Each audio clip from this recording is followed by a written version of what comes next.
அனைவருக்கும் வணக்கம். இராமாயணத்தில் இலங்கை போருக்கு பின் ராமர் சீதா அயோத்தி திரும்பியதும் நடைபெற்ற பட்டாபிஷேகத்தில் போரில் பங்கு பெற்ற அனைத்து வீரர்கள் வானரர்களுக்கு ராமபிரான் பரிசுகள் வழங்கினார். ஆஞ்சநேயர் தனக்கு பரிசுகள் ஏதும் வேண்டாம் என்றார்.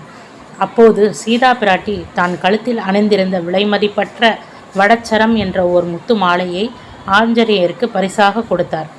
முத்து மாலையை வாங்கிய ஆஞ்சநேயர் ஒவ்வொரு முத்துவையும் கடித்து உடைத்தார். அப்போது சீதாதேவி உட்பட சபையோர்கள் அனைவரும்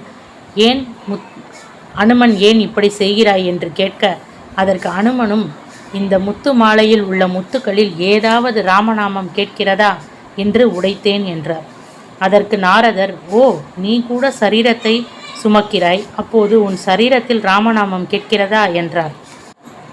உடனே ஆஞ்சநேயர் தனது மார்பை பிளந்து உள்ளே ராமனும் சீதாவும் இருப்பதை அனைவருக்கும் காட்டினார்.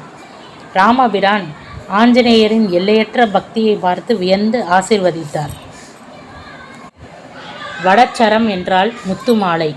வட என்றால் முத்துவையும், சரம் என்றால் மாலையையும் குறிக்கும் சொல்லாகும். காலப்போக்கில் வடச்சரம் என்பது வடை மாலையாக மாறிவிட்டது. எந்த ஒரு பொருளையும் பக்தர்கள் தூய அன்பினால் ஆஞ்சநேயருக்கு நெய்வேத்தியமாக வழங்கும்போது வடை மாலையும் ஏற்று அருள்பாலிக்கிறார்.